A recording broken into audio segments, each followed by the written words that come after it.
नमस्कार, वीर महाराष्ट्र न्यूज चॅनलमध्ये आपणा सर्वांचे स्वागत। मी दीपाली। तुळजापूर शहरातील 158 कोटी रुपयाचा विकास कामाचे आमदार राणा जगजितसिंह पाटील यांच्या हस्ते शुभारंभ। तुळजापूर श्री तुळजाभवानी चरणी 158 कोटी रुपयाच्या कामाचा शुभारंभ 11 मार्च रोजी आमदार राणा जगजितसिंह पाटील यांच्या हस्ते करण्यात आले आहे व इतर योजनेतील 33 कोटीची विकास कामे अंतिम टप्प्यात असल्याची माहिती देण्यात आली आहे। तर राज्यात महायुतीचे सरकार जनतेच्या प्रश्नावर व विकास कामावर भर देत आहे, तर केंद्रात देखील आपले सरकार लोकांच्या हिताचे निर्णय घेत असल्याची प्रतिक्रिया आमदार राणा जगजितसिंह पाटील यांनी व्यक्त केली आहे। यावेळी तुळजापूर शहरातील महायुतीतील सर्व पक्षाचे पदाधिकारी मोठ्या संख्येने उपस्थित होते। उपस्थित सर्व पदाधिकाऱ्यांच्या हस्ते कार्यक्रमाचे दीप प्रज्वलन करण्यात आले। सर्वांच्या उपस्थित विकास कामाचे उद्घाटन करण्यात आले। युद्ध पातळीवरती काम चालू आहे आणि जून जुलै मध्ये सीना नदीमधनं घाटणे बॅरेजवरती आपण पाणी उचलणार आहोत आणि ते पाणी याच पावसाळ्यात आपण रामगडापर्यंत आणणार आहोत।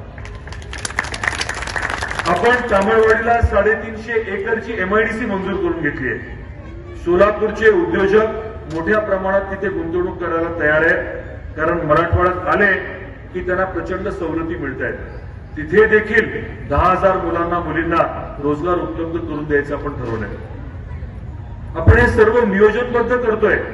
आपल्या तुळजापूरचा विकास, आपल्या धाराशिव जिल्ह्याचा विकास कसा करायचा आहे याच्या बाबतीमध्ये आपला रोडमॅप तयार आहे। एकीकडे MIDCच्या माध्यमातून अगदी आपण बोर्टीला जवळ देखील MIDC करतोय।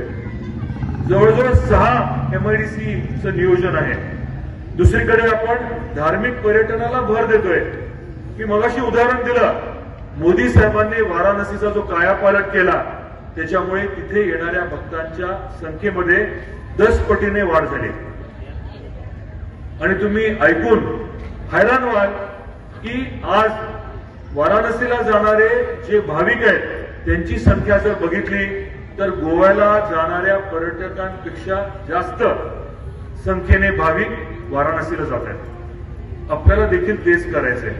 आता साधारण 1 कोटी भाविक आपल्या तुळजापूरला येतात, ती संख्या आपल्याला 3 कोटीच्या वर न्यायची आणि आलेला भाविक जो आहे तो 2-3 दिवस इथे राहावा या अनुषंगाने आपलं नियोजन आहे। इथे राहिला की इथल्या अर्थकारणाला बळकटी मिळणार आहे आणि त्या अनुषंगाने आपलं सर्व नियोजन चाललंय। इथलं अर्थकारण जे आहे सुदृढ व्हावं। इथे ज्याला लाखभर रुपये मिळत आहेत त्याला 2-3 लाख कसे मिळतील यासाठी आपले प्रामाणिक प्रयत्न चाललेत आणि या प्रक्रियेमध्ये तुमचा सहभाग जो आहे तो अतिशय गरजेचा आहे। आपण छोटे छोटे विषय मार्गी लावतोय, छोट्या छोट्या विषयांकडे आपण लक्ष देतोय।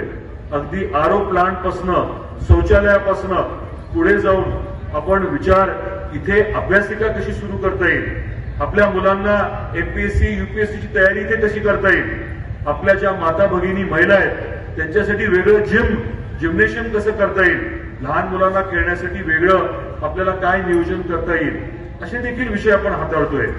आपण अहिल्यादेवी होळकरांचा इथे मोठा पुतळा आपल्याला करायचा आहे, त्याच्या अनुषंगाने काम चाललंय।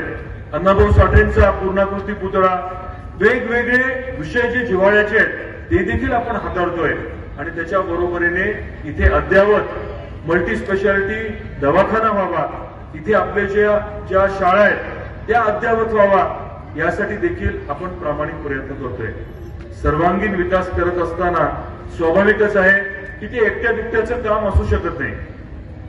तुमच्या सर्वांची खंबीर साथ अतिशय गरजेची आहे आणि महायुतीचे आपले सर्व जे सहकारी आहेत त्यांनी त्यांचं मनोगत व्यक्त करताना जी खंबीर साथ इथे देण्याचा शब्द दिला, त्यांचे मनापासून मी आभार व्यक्त करतो। आज